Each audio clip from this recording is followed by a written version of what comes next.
Hello friend, welcome to Uttam Techzone. So friend, এই ভিডিওতে তোমাদের সাথে কথা বলবো নোকিয়াকে নিয়ে। দেখো ফ্রেন্ড, একটা সময় আমরা জানতাম নোকিয়া ফোন ছিল ওয়ার্ল্ডের সব থেকে বেস্ট ফোন, কারণ নোকিয়া ফোনগুলো দিয়ে আমরা আম পেড়েও খেতে পারতাম এবং নোকিয়া ফোনগুলো যদি একতলা থেকে নিচেও পড়ে যেত তাহলেও কিন্তু কোনো সমস্যা হতো না।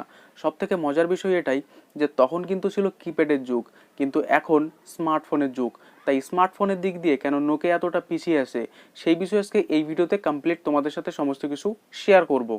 আরও একটা মজার বিষয় যে আমাদের প্রত্যেকের বাড়িতে কিন্তু প্রথম ফোন হিসাবেই এই নোকিয়া ফোনই এসেছিল। তাই আজকে এই ভিডিওতে বলবো যে নোকিয়া কিপ্যাডের দিক দিয়ে এতটা উন্নত হওয়া সত্ত্বেও কেন স্মার্টফোনের দিক দিয়ে এতটা পিছিয়ে রয়েছে।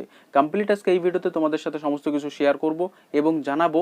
তাই ভিডিওটি একটা স্টেপও মিস না করে শুরু থেকে শেষ পর্যন্ত দেখতে থাকবে। হ্যালো ফ্রেন্ড, আমি উত্তম, তোমাদের সবাইকে উত্তম টেক জোনে স্বাগতম। চ্যানেলে নতুন হলে অবশ্যই চ্যানেলটি সাবস্ক্রাইব করে নোটিফিকেশন ঘন্টাটি অন করে অল সিলেক্ট করে রাখবে। তাহলে কি হবে, পরবর্তী যখনই আমরা এরকম ইনফরমেটিভ এবং নলেজেবল ভিডিও আপলোড করব সেই সব ভিডিওর নোটিফিকেশন সর্বপ্রথম তোমাদের কাছে যাবে এবং সর্বপ্রথম কিন্তু সেই সব ভিডিওগুলো তোমরা দেখতে পারবে। তো চলো ফ্রেন্ড, আমরা পুরোপুরিভাবে নোকিয়াকে নিয়ে এখন বিস্তারিতভাবে তোমাদের সাথে সমস্ত কিছু শেয়ার করি। চলো শুরু করা যাক। একটা সময় ভারত এবং বাংলাদেশ সহ গোটা বিশ্বের মোবাইল সেট মানেই ছিল নোকিয়া। তবে গোটা বিশ্ব জুড়ে নোকিয়ার জনপ্রিয়তা থাকলেও উত্তর আমেরিকায় সেভাবে ছিল না। এই ব্যাপারটায় জোর দিতে গিয়ে একটা বড় ভুল করে ফেলে নোকিয়া। 2010 সালে যখন নোকিয়ার নতুন সিইও হয়ে আসেন কানাডার স্টিফেন ইলোপ, তখন তিনি প্রধান টার্গেট নিলেন উত্তর আমেরিকার নোকিয়াকে যেভাবেই হোক জনপ্রিয় করা। কারণ ইলোপ উত্তর আমেরিকার মানুষ ছিলেন। তিনি এশিয়া এবং ইউরোপের বাজারকে সেভাবে গুরুত্ব না দিয়ে উত্তর আমেরিকাকে পাখির চোখ করলেন। এদিকে তখন স্যামসাং ভারতসহ এশিয়ার বিভিন্ন দেশে বাজার দখল করতে আদাজল খেয়ে নেমেছে। নানা রকম নতুন সেট, টেকনোলজি, দামের হেরফের ঘটিয়ে ফোন আনতে লাগলো স্যামসাং। কিন্তু নোকিয়া কর্তৃপক্ষ সিদ্ধান্ত নিল নানা ধরনের সেট, নতুন টেকনোলজি আনলে ক্রেতারা ব্র্যান্ড নিয়ে বিভ্রান্ত হতে পারেন। এদিকে আইফোন আসার পর স্মার্টফোনের জগতে বিপ্লব আসে। অ্যান্ড্রয়েড ফোন ক্রমশ জনপ্রিয়তা লাভ করতে শুরু করে। মিস্টার ইলোপ সিদ্ধান্ত নেন ইতিমধ্যেই অ্যান্ড্রয়েড ফোনের বাজারে এতটা প্রতিযোগিতা শুরু হয়ে গেছে, তাই ওখানে নেমে আর লাভ নেই, করতে হবে নতুন কিছু।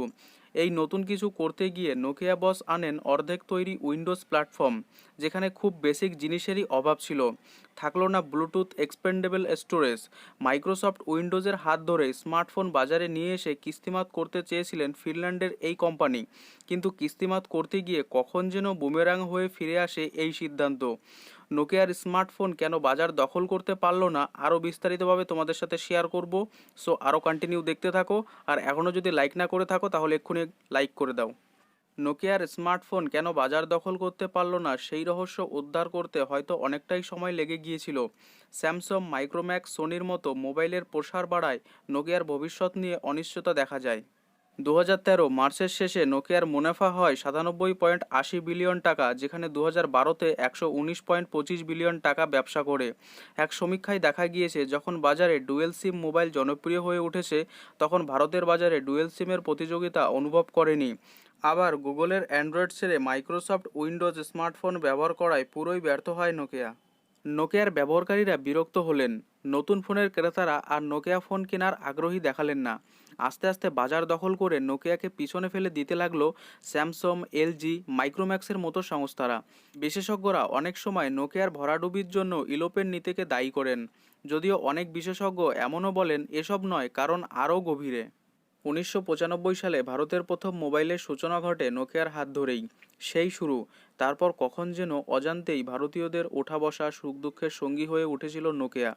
বলা হতো ভারতের দুই শ্রেণীর মোবাইল ইউজার আছে, এক শ্রেণীর নোকিয়া আর অন্য শ্রেণীর নন নোকিয়া।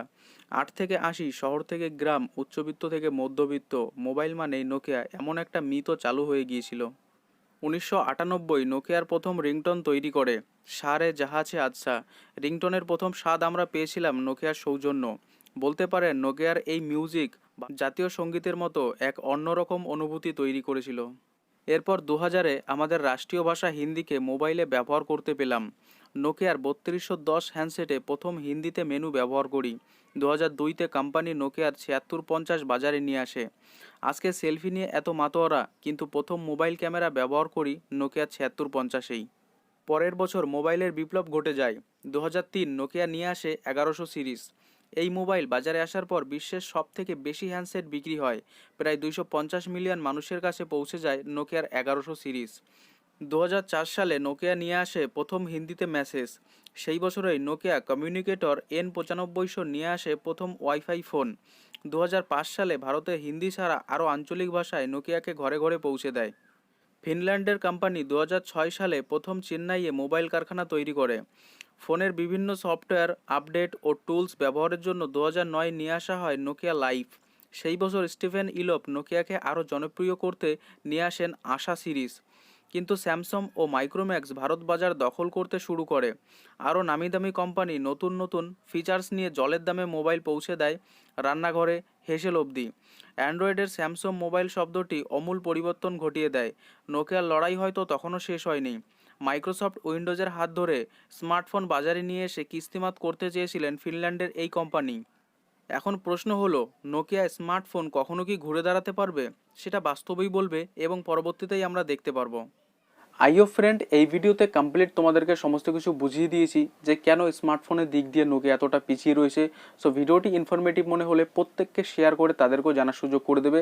আর চ্যানেলে নতুন হলে অবশ্যই চ্যানেলটি সাবস্ক্রাইব করে নোটিফিকেশন ঘন্টাটি অন করে অল সিলেক্ট করে রাখবে পরবর্তী এমন ইনফরমেটিভ এবং নলেজেবল ভিডিও সর্বপ্রথম সবার আগে পাওয়ার জন্য। দেখা হচ্ছে পরবর্তী কোনো ভিডিওতে, ততক্ষণ সুস্থ থাকবে, সাবধানে থাকবে। Thank you friend.